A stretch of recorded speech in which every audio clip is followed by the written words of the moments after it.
I was working in another organization a couple of years ago, and we were working with trying to help youths and parents in socioeconomical challenge areas to empower them to deal with issues regarding their lives and their neighborhoods. And that wasn't that hard to figure out how to unlock the potential of individuals. What we were seeing was that even though people were willing to do something good, we couldn't actually get a hold of the issues. So we were trying to figure out what is the problem. And then we stumbled upon the SDGs. So we were looking at the Sustainable Development Goals, learning about how they interact with each other, and somewhere in there finding the root causes of the problems that we were seeing on a local level. So we were trying to figure out how do we build partnerships that can sustain over time and be need orientated and collaborative. We were looking at the goal 17, just trying to figure out how do we do this on a local level. Yes. So when we were looking at that, we also stumbled upon a perspective of complexity. And this where it became interesting. So we were looking at the Cynefin framework, trying to understand what is complexity and why aren't our organizations and our systems working for the good of our societies in a more effective way. And the Cynefin framework is a framework to understand the problems. So we have the clear problems, the easy problems that is pretty easy to understand, to categorize. And then we have the complicated problems. And what we were seeing was that everybody is really good trained in working with complicated problems, the problems that you need expertise in, and you can plan for the response. But when we were looking at the complex problems that no single organization has the ability to respond to a complex problem, then we were seeing that the ways that we were working, our organizational structures and our systems didn't work as well when the problem was hard to understand. There was a causality between different initiatives that nobody really knows about or can handle. So we were diving into what is complexity and how do we work with complexity? What kind of ways do we need to, what kind of capacities do we need to understand to work with complexity? That came from the Cynefin framework, just understanding that, okay, how do we identify different problems and what is the fixed ways of working today? And from that, we were looking at, okay, what if the agenda to 2030 needs to be integrated, the goals need to be integrated in each other. We need to work in partnerships. This is a complex area or a complex context. So how do we understand that, and what kind of ways can we act together?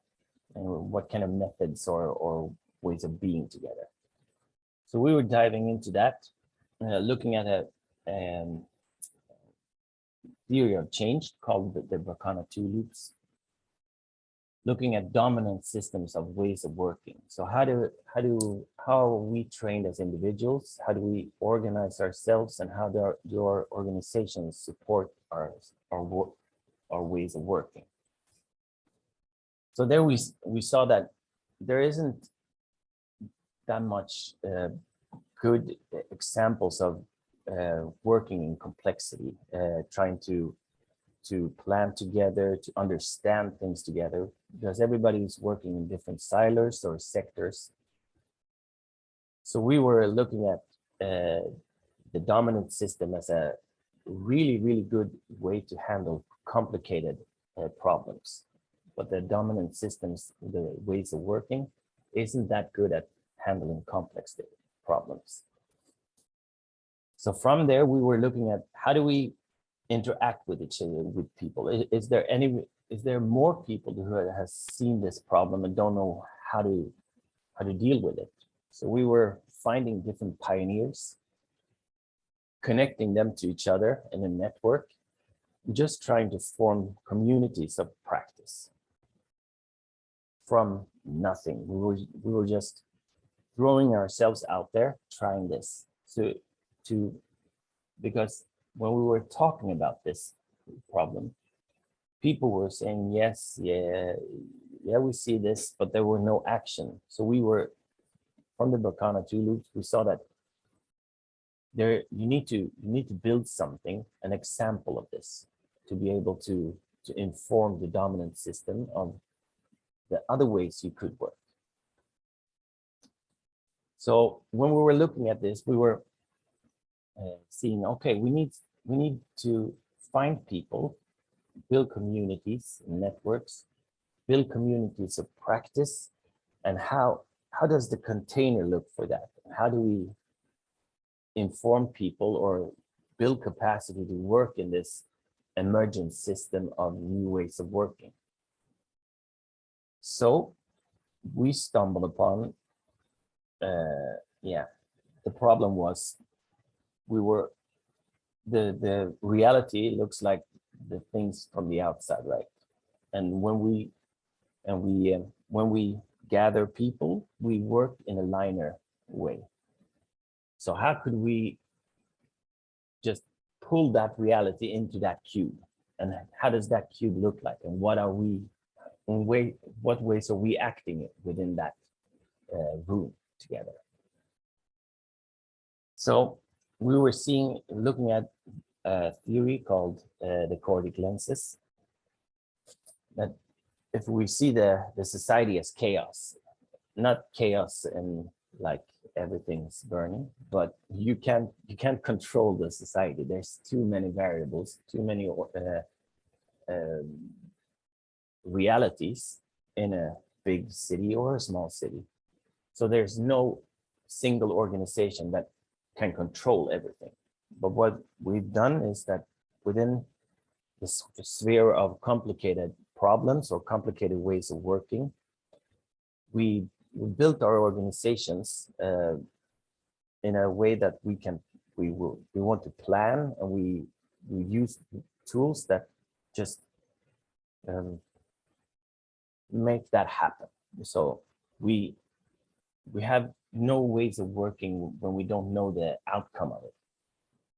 So what we were looking at there was the least possible order in between chaos and control, a safe place to fail, to try, to new ways of working, new ways of being together. So how does that container look like?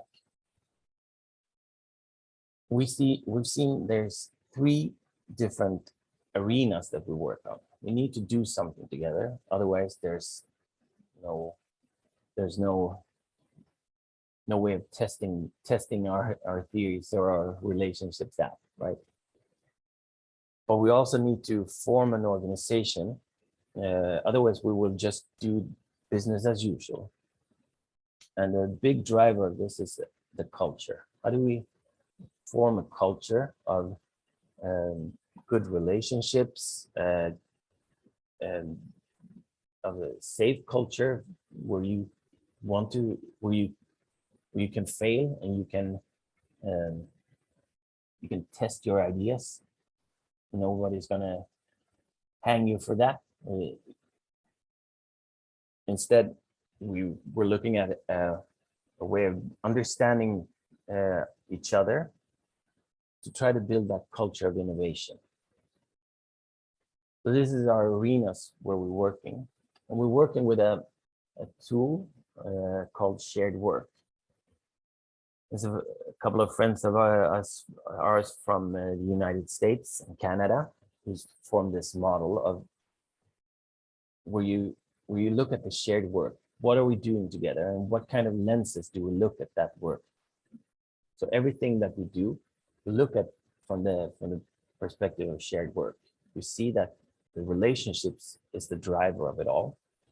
Not that we want to be a big happy family, but we need to take care of each other and listen to each other, because all the different perspectives is needed when you look at the complex areas or the complex context. We need to ask ourselves questions, not just give answers to each other. So how do we ask the good and right questions, and how do we explore those questions together, cross sectors? And you need to look at different levels. You need to be on, you can't be just on an operational level doing stuff. You need to be on a strategic level, you need to be on a system level, understand like international trends and everything. So all the levels all the time. And to do that, you need to be a lot of people, because nobody can do this on their own. You also need to seek a multiplicity. I'm not just a person, service person in my organization. I'm also a parent. I have relationships. I have a history in my community and everything. So how do we invite people with all those different identities into the inquiries that we're doing in the shared work, and look at how do power play out in our group? So who are we? Where are we from? What kind of power can we see in our group, and how do we use that together?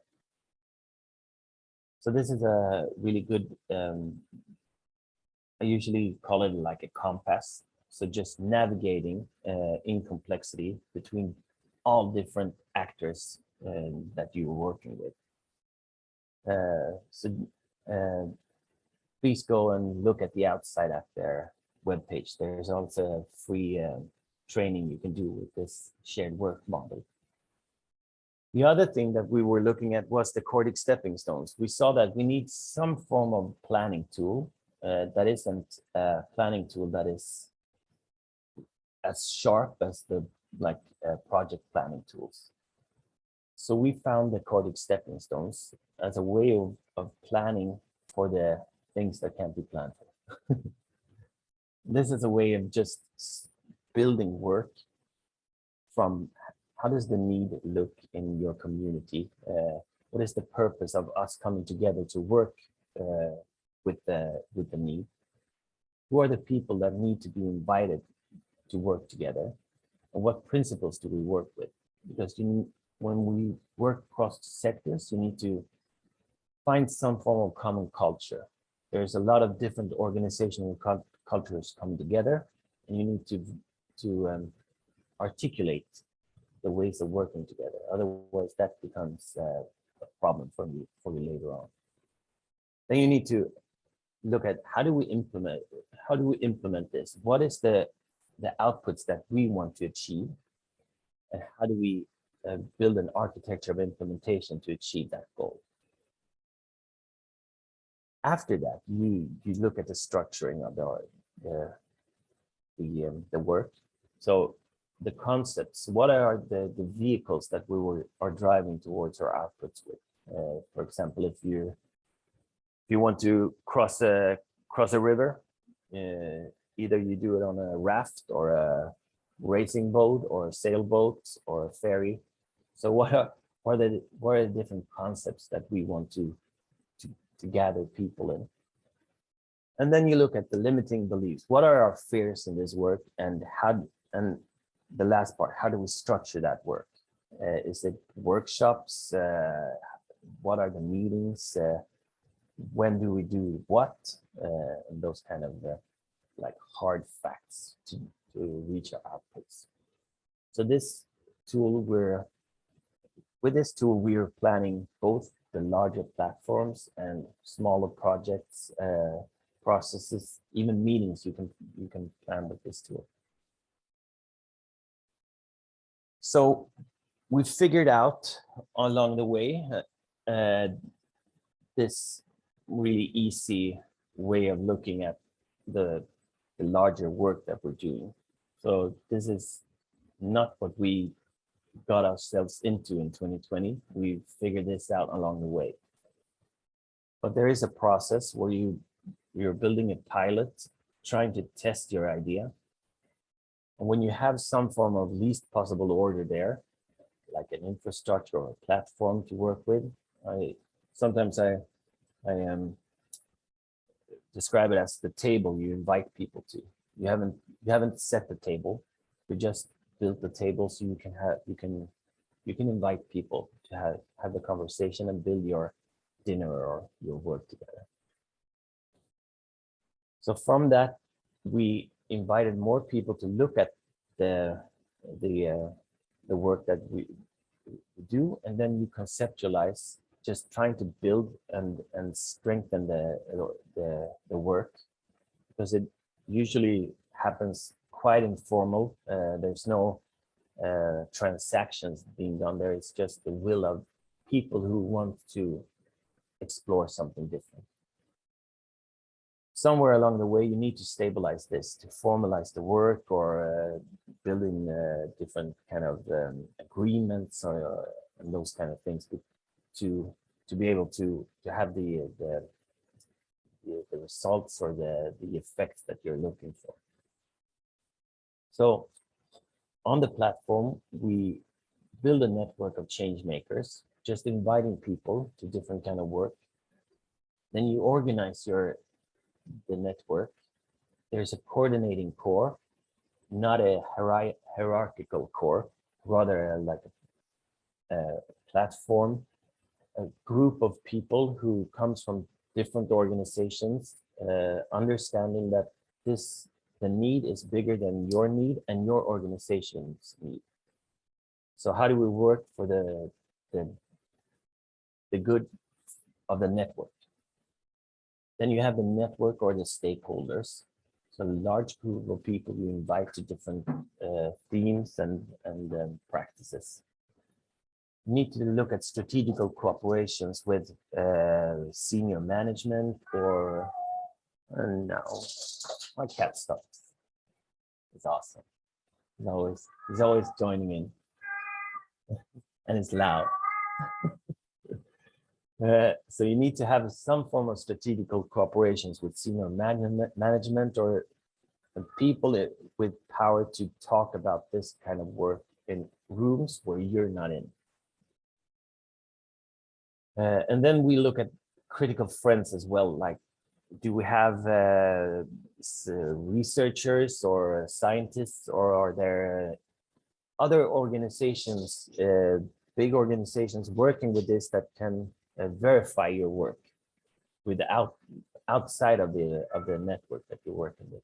Because it becomes pretty relational, and it's a H&R perspective. You're building organization, not just doing operational activities. So people could say that you're just a group of friends doing something, that this is not the actual work that needs to be done. So if you have researchers or other people who've been working with these kind of platforms that can verify your work, it's really good.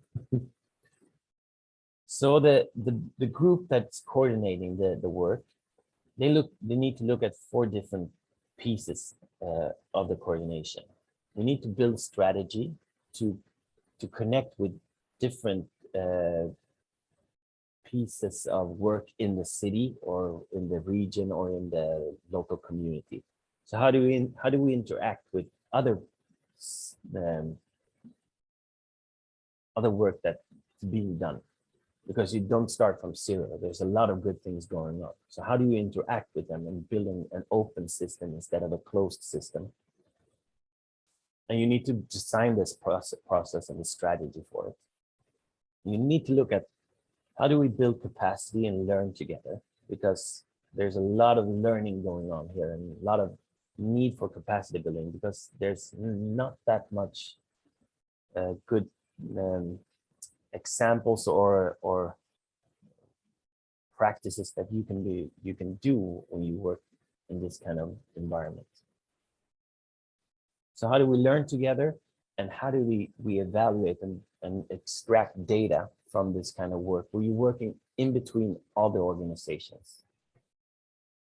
Then you need to figure out, how do we communicate in large networks?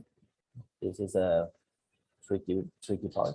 And also, how do we communicate the work that we're doing to other external partners?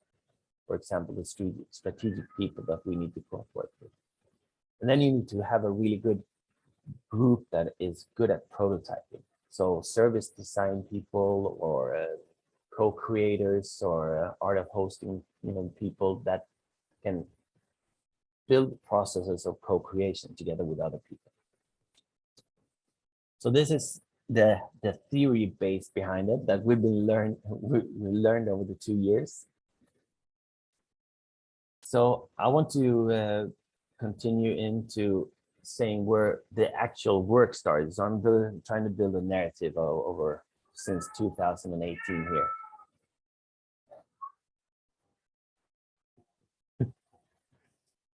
So we started off in Malmö, 2018, just looking at, we were just throwing ourselves out there.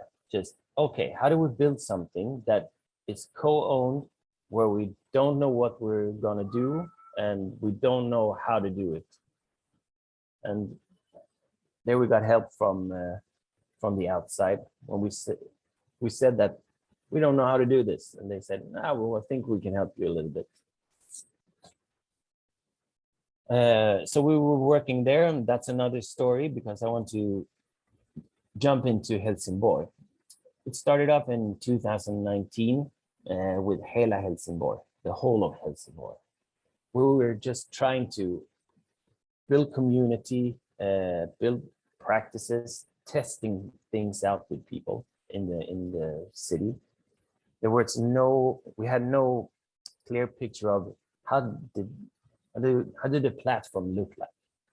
We had a bunch of different learnings, and we had a bunch of visions. So a lot of bits and pieces that we tried to build together with other people in the city from different organizations. From that,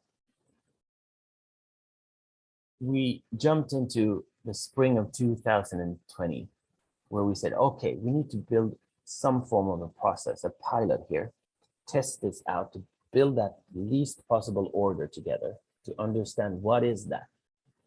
So over 6 workshops, we were working with, I think we were like 11 people or something from 5 or 6 different organizations, just jumping into the Cordic stepping stones, looking at what is the need in the city, and how do we deepen our understanding and our collective intelligence of the need, and so on, with the purpose and what people do we need to engage with, which processes do we need to engage with, how do we look at this as cross-sectoral collaboration, different levels and everything. So what we found there was the least possible order that we wanted to work with. So how do we create knowledge together? How do we strengthen the relationships and the strategy and strategize together? What is the new ways of working that we want to test out, and how can we do this in a lab environment or a workshop environment? So we built that kind of platform with these 4 different pieces and trying to fill them together. We also had a really good conversation, and which followed by an application to the Delegation Against Segregation.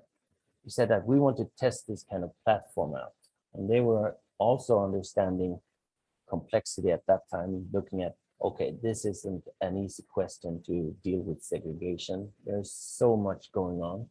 How do we build some form of a container to actually start acting on it? So they were interested in our wicked idea, just trying to build this together. And that was the first time we actually got some form of understanding from national authorities for this kind of work. So that was really, really good. So we secured the funding for a year to work with this.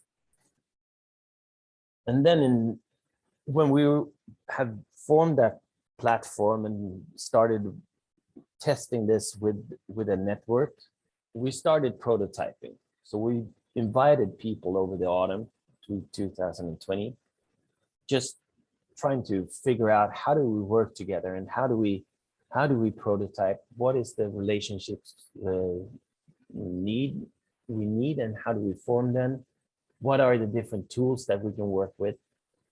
So we were looking at 3 different prototypes right there. It was, of course, how to tackle segregation and how to include more people and which ways in this kind of work. And how can we work with sense making of the to understand, help us understanding the context that we're working in. Because there's a lot of good statistics that we can work with, a lot of good information and knowledge. We saw a need to be more into the essence of the context that we're working with. What are people talking about? How do we understand what's going on right now? So from there, we just jumped into it. A reminder, this was also in the middle of the pandemic. Everything was done online. We had never ever worked online before, but we just threw ourselves in there. So at the end of the autumn 2020, we invited people to a 2-day workshop just to look at, okay, over the last 6 months, we've developed this kind of platform. We've been trying these kind of questions. Are we on the right track? Do we need to, what do we need to keep and what do we need to throw out the window and what do we need to develop to be able to work better in this way? So we had two days online, just iterating the work that we've been doing, testing it out. And we found that found that a lot of the work that we've been doing, people were saying, okay, we're on the right track. We need to figure more stuff out and deepen our knowledge and the information that we're getting out of this. There was a lot of stress as well because the work that we usually do is looking for quick results. This is nowhere quick results. This is a slow-moving process. The change happens pretty fast, but it's a slow-moving process because you need to involve so many people. You need to test things out and you need to build the capacity, your individual capacity as well, and that takes time. So people were stressed that we were doing too little, or we were doing the wrong things, or we didn't get enough results as fast as we wanted.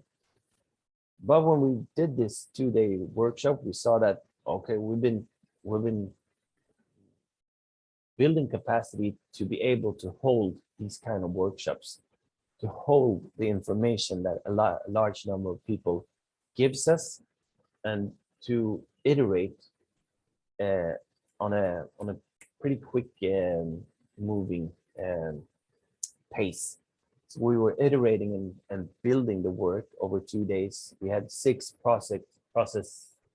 or 6 process managers from our coordinating team doing this kind of work online. So that was a really good result, I thought, from the 6 months that we've been working. Because if we just if we would have started off with a 2-day workshop in the beginning, or even if like in 3 months into the work, I don't think we will be able to pull that off together. So we saw that we've built a good understanding of each other, good um, a good culture, and a good capacity to be able to hold that kind of space and that kind of work together. So that was really awesome to see, I think. So from that and the development phase of spring 2021, we continued our prototyping, trying to deepen the understanding, inviting more people in to take part of that work. We were also seeing that from the 2-day workshop, people were saying, okay, we need to understand and learn more about this. So we built 3 webinars that we've been doing since. So a 2-hour workshop on what is complexity and how do we understand complexity. And the other 2-hour workshop has been how do we act together through shared work. So how do we understand the model of shared work? And the 3rd workshop is how do we plan in complexity with the help of the Cordic stepping stones. So we strengthened the platform with this kind of work over the spring, and at the end of the spring, we built the roadmap together. So the roadmap was for the rest of the 21 and all of this year as well, 22. And it was kind of a really easy roadmap. The ambition is to build capacity for people and organizations to deal with complexity. So that is our ambition.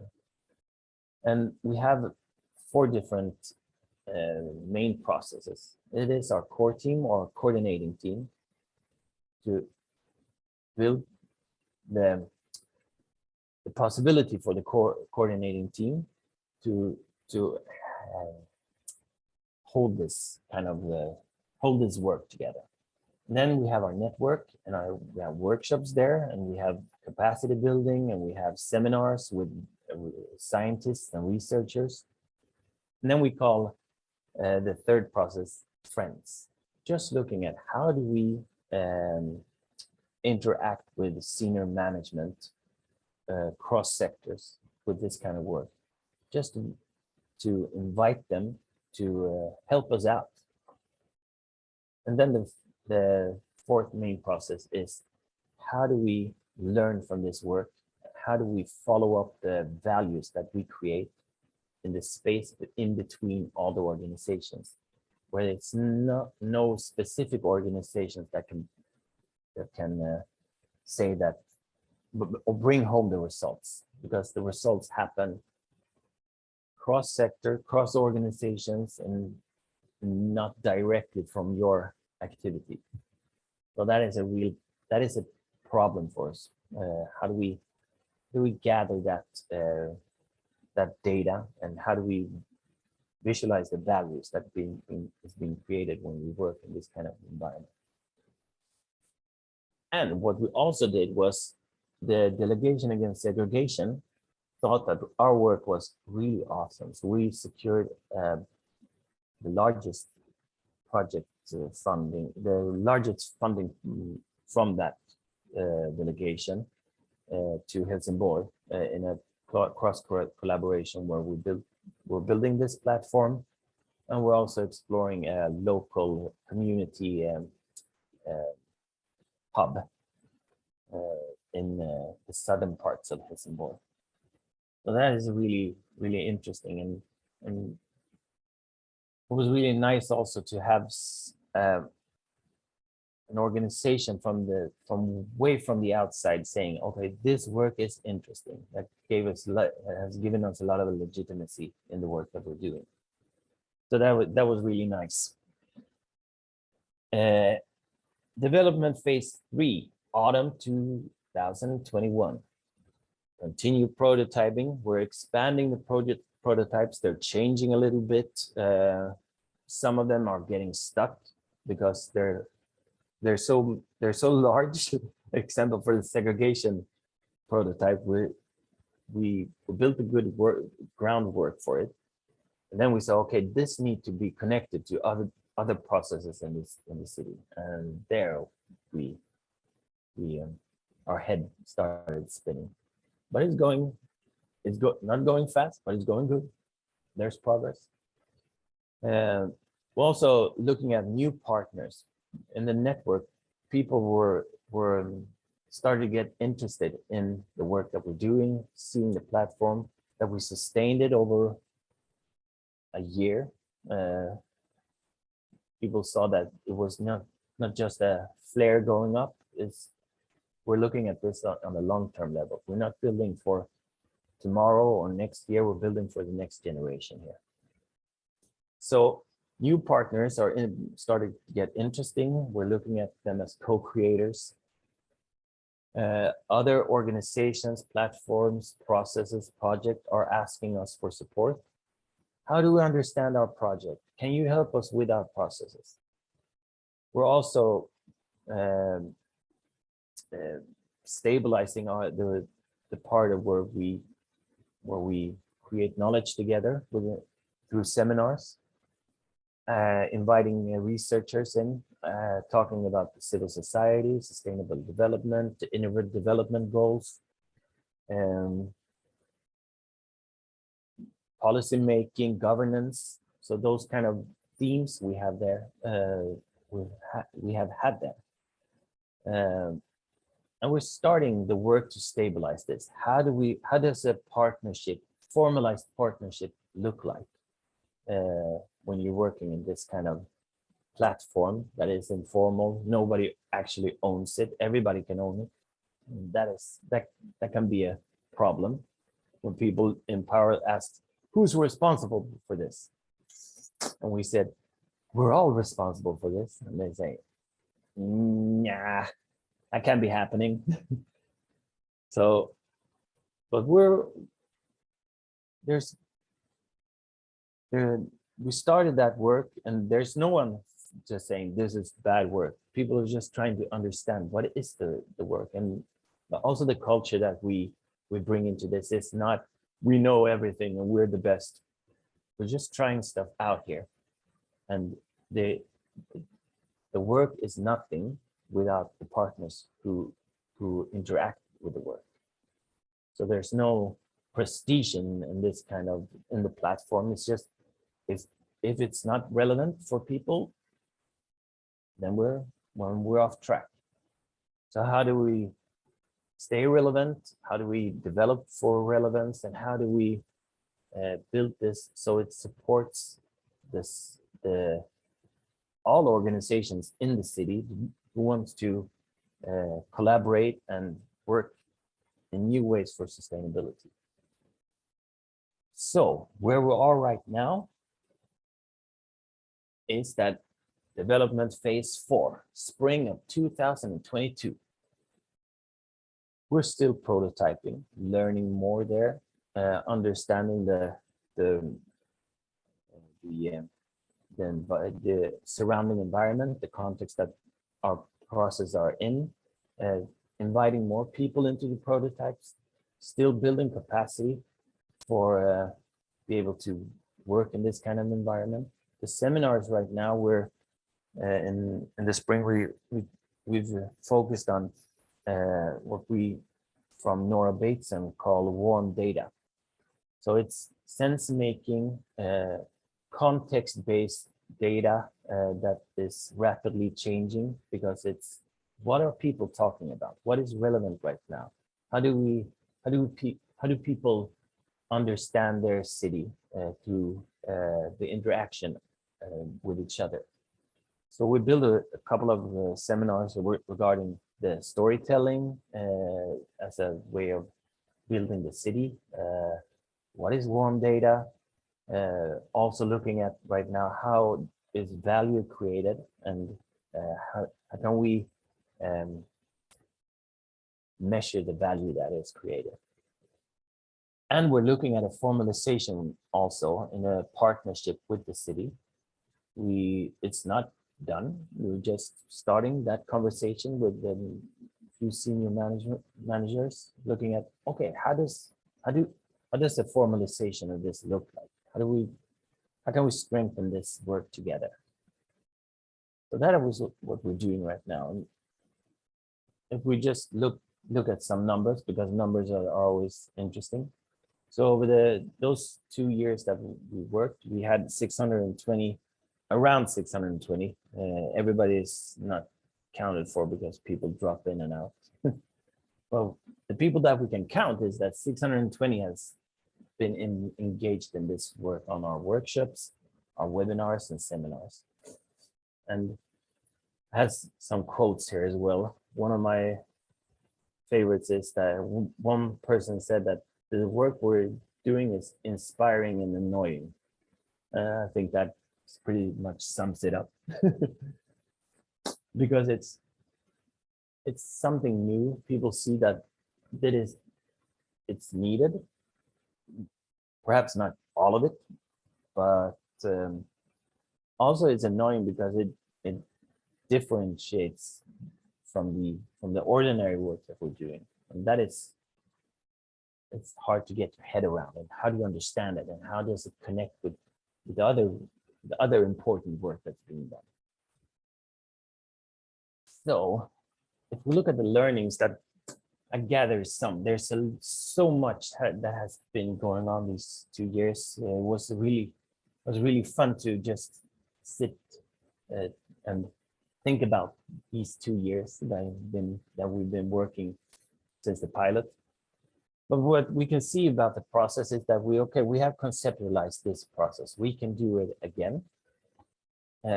It is slow moving, really slow moving, but change happens fast, and that is hard to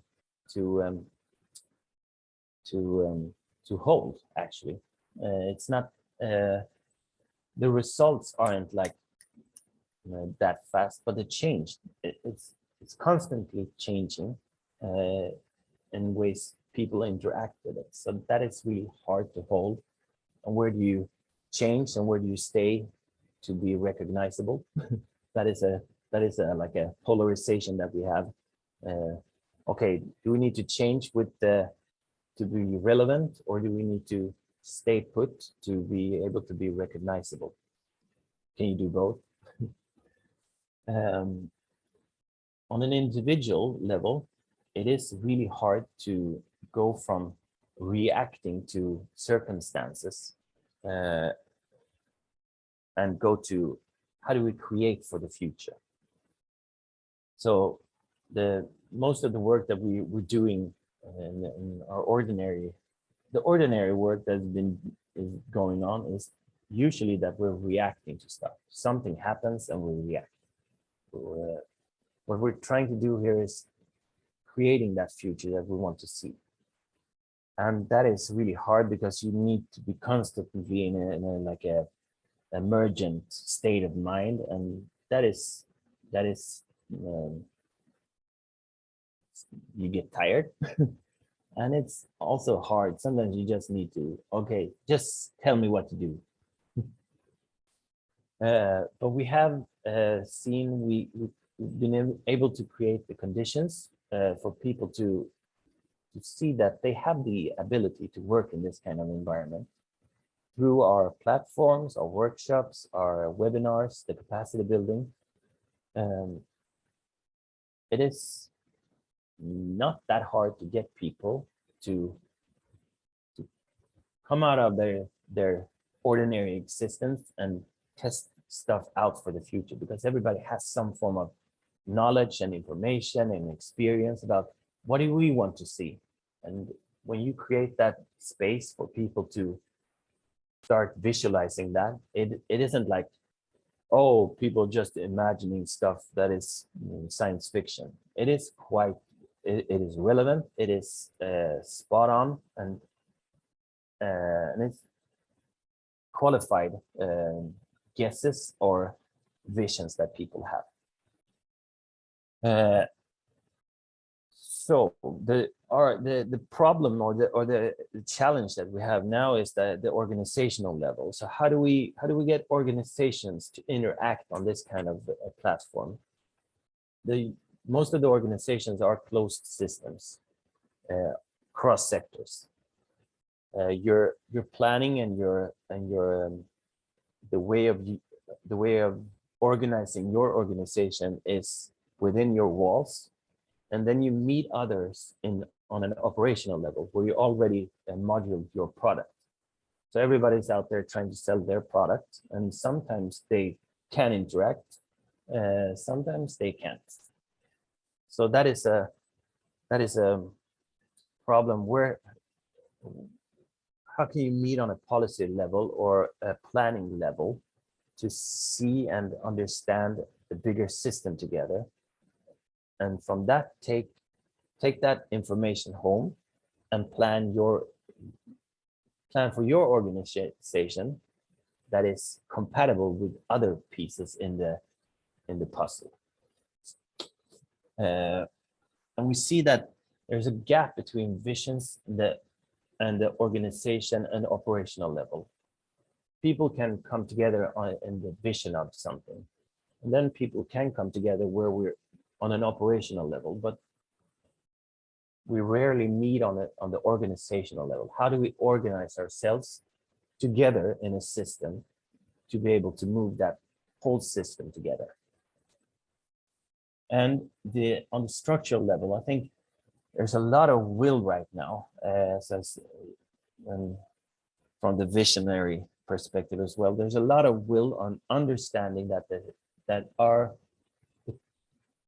biggest problems, the wicked problems, are complex. We need to work together.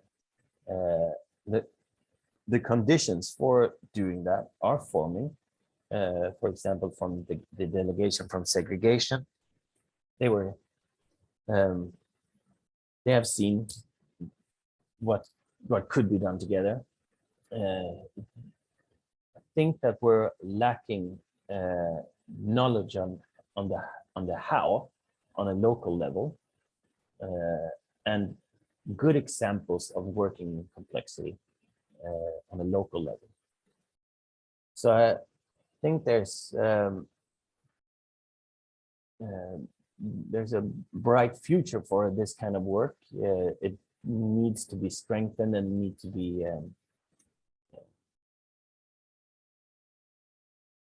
co-creative. So let's stop recording and